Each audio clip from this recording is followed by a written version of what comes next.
We're back at it with Chapter 18. Today we're looking at where functions are increasing and decreasing, and stationary points, two topics that go hand in hand. So we're going to start off with increasing and decreasing intervals. All right, we're going to say that a function is increasing or decreasing over particular intervals, and this is a really important point, as we'll see in just a moment. So I think you're smart enough to recognize, just by looking at a graph, when it's increasing and when it's decreasing, generally speaking anyhow.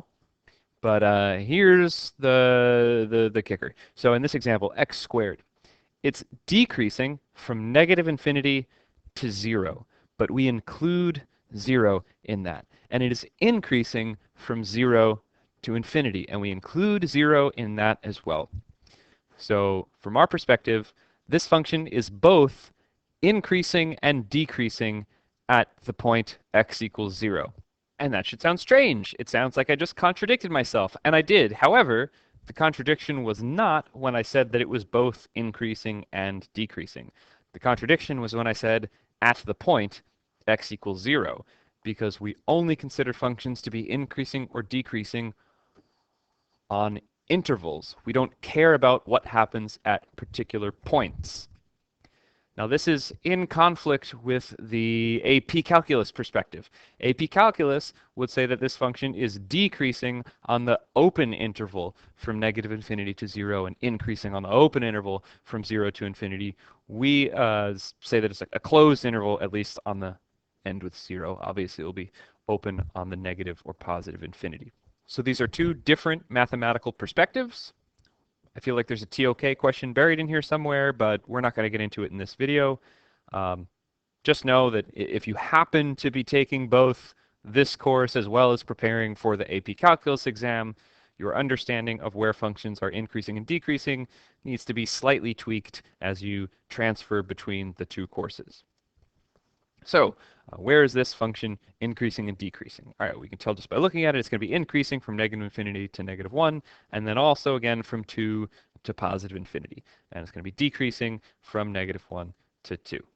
All right, we're just interested in the x values, and all of those intervals are inclusive of the endpoints.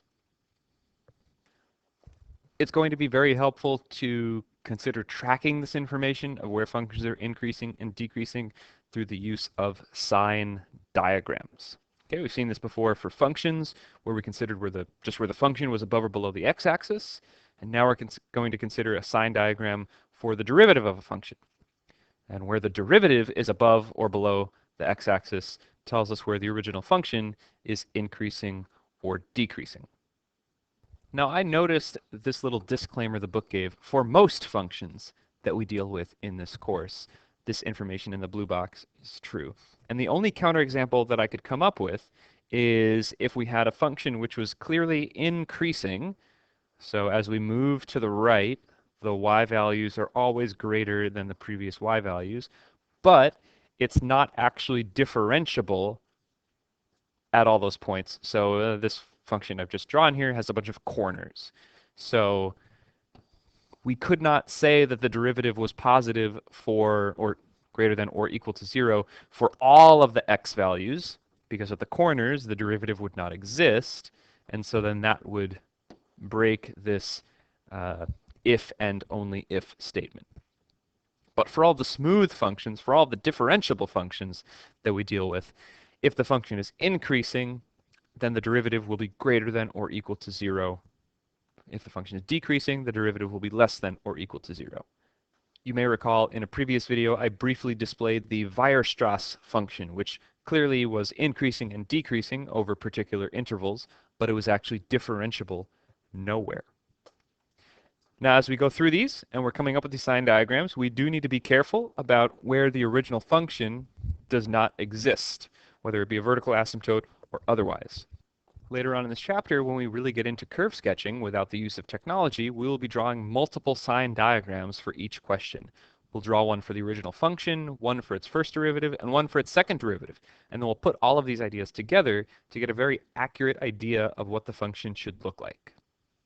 The power of calculus.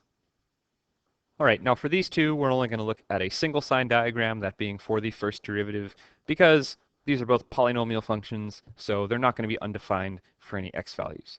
So our first one, we're going to take its derivative, and then we're going to factor it so that we can construct a sign diagram for it, and we find out that the derivative is 0 at x equals 0 and x equals 2.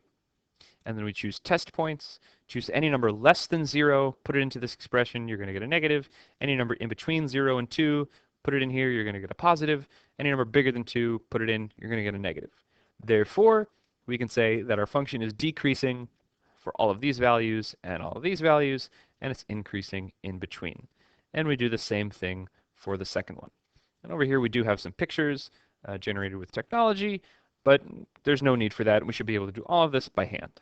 They're just here to show you what's going on to verify that we did this all correctly. Now this one, that's a bit spicier, isn't it? So we've got this wonderful looking function. Part A, show that its derivative is equal to this. Okay, well, let's do it. So quotient rule, right? Low d high minus high d low, draw the line, square the low. Okay, we got that going on here. Looks like we're going to combine some like terms, so we're distributing the 2 and then multiplying through here. This quadratic, x squared plus 2x minus 3, that is factorable into x minus 1, x plus 3. That looks pretty convenient compared to what I have up there. This is good. Okay. Great. This is exactly what we wanted once we factor it. Now, in their sign diagram for the derivative, they're including some extra information above it, which is indicating what the graph should look like in those regions. So this is saying that to the left of -3, since it's always decreasing, and since we have this vertical asymptote here, that the function's got to be going down towards negative infinity. And then to the right of it, the function still needs to be decreasing, which means that we need to be coming from up at positive infinity, coming down until we hit 0, where our derivative is equal to 0. So it's going to flatten out. And then it's increasing again up towards this other vertical asymptote.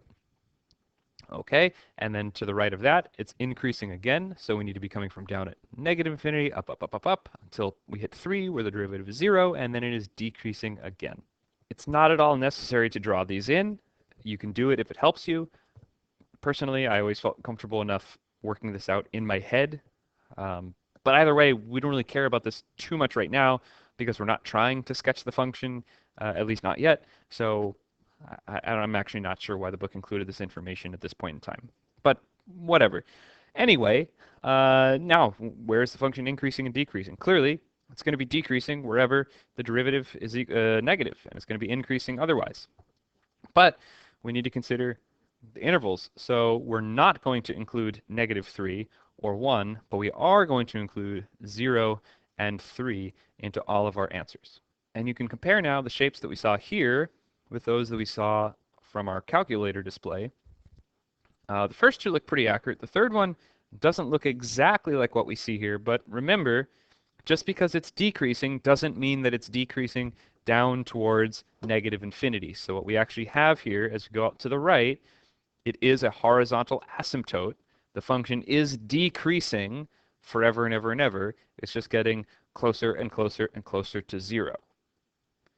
So these images here are not telling you everything you need to know about the shape of the graph. You still need to consider things like end behavior and all that, which you should be able to easily get from looking at this function. Clearly, it has horizontal asymptote at y equals 0. All right, section D, stationary points. These are going to be any point where the derivative is equal to 0. So it could be a local maximum, it could be a local minimum, or it could be what we call a stationary point of inflection. We call them stationary, I think, because it ties together with physics. If these were position versus time graphs, you could interpret these points as being places where the velocity, the instantaneous velocity, were equal to 0. So the particle or object or whatever would be stationary at that point.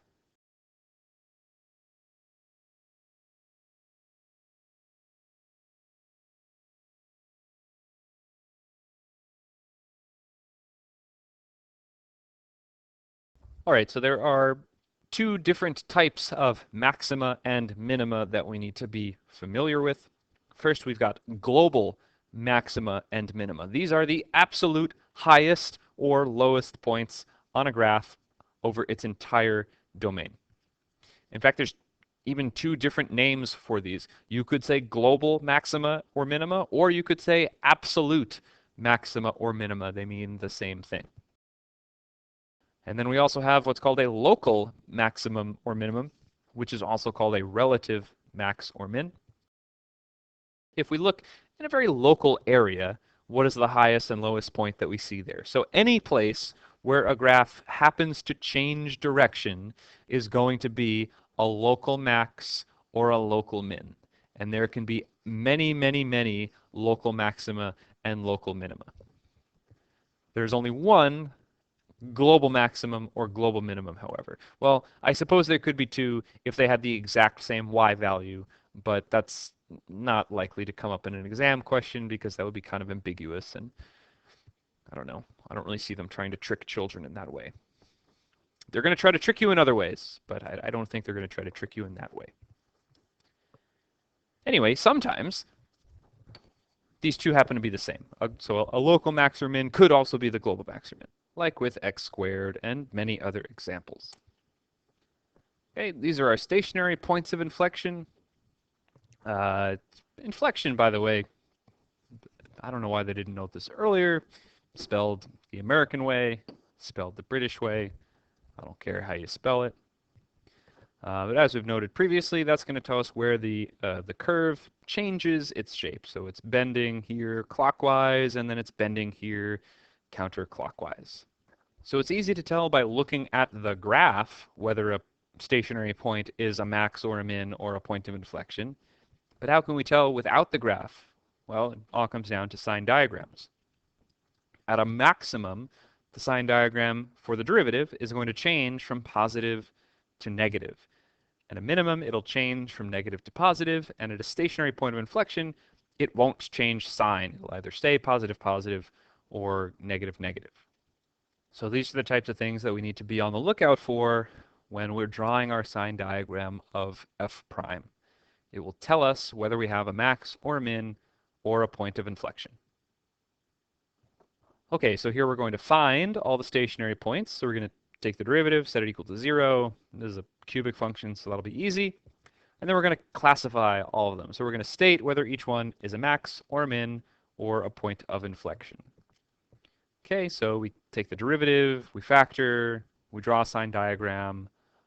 Awesome. Again, you don't need to draw in these things. We can tell just from looking at this sign diagram. We're changing here from plus to minus, so that means at -1 we should have a max, and we're changing from negative to positive, so that means that at 3 we should have a minimum. Same idea here. From the wording of the question, we can infer that there's only going to be one stationary point for this curve. When they ask for the nature of it, that just means to classify it. Again, is it a max, a min, or a point of inflection? Here the wording's a little vague. Find the exact position. Do they mean just the x value, or do they mean the x and the y? I don't know. This question's coming from our textbook. I think that in an exam setting it will be more specific, since in some questions you can you lose points, obviously, if you don't give a y value when they wanted it. But actually, at times, you can actually lose points if you give a y value when they only asked for the x value. If you give your answer as an ordered pair, for example, when the question only asks for an x coordinate, you can actually lose a mark for that, depending on how strict the particular question's mark scheme is. But anyway, in this question, I don't know, this is kind of vague. I think it means x and y. We're going to find out if I'm right. I swear I actually haven't looked ahead recently enough to remember. Okay, so we're going to take a derivative here. Great. So we've got like a product rule happening here. And then, an E rule and then a chain. Wonderful. We can factor out the e to the negative x. And then we can simplify what's left over. Awesome. Where is this going to be equal to 0? Well, only when x is equal to 3. Notice that the denominator cannot equal 0. As e to the x must always be positive. So x equals 3 is the only value that we need to worry about here. And our sign diagram is going to change from positive to negative. So our stationary point will be when x equals 3, and it will be a max. And if x is equal to 3, we can put that in here to find the y value is e to the negative 3, and I was right, they did want the x and the y value. I promise, I didn't cheat that. I was smart enough to read this question and know. You don't have to believe me. I know I'm telling the truth. Anyway. Okay, last problem. Find the greatest and least value of this function. So we're looking for the absolute max and the absolute min. And we're told a given domain. That's important because this is a cubic function. So without a restricted domain, its range would be all real numbers. With a restricted domain, we'll also have a restricted range, and we'll look at that in just a second. But we'll start off with calculating a derivative, factoring, setting equal to 0, and then drawing a sign diagram. So plus minus plus, we've got a max at 0 and a min at 4. Does that mean that the least value of this function happens at 4 and the greatest value happens at 0? Not necessarily. Those are local max and min points. It doesn't mean that they're global maxes and mins. For this, we need to consider the endpoints as well. So that's the only trick to something like this. You've always got to check the endpoints of a closed interval. We notice here that at negative 2 and 4, okay, they actually do happen to have the exact same y values, which I said a minute ago I didn't think the IB would ever do. But again, this is our book, not the IB, so whatever. And we have the one global maximum, which happens to be also the local maximum at x equals 0. We have y equals 5. That's definitely the highest point on the entire interval.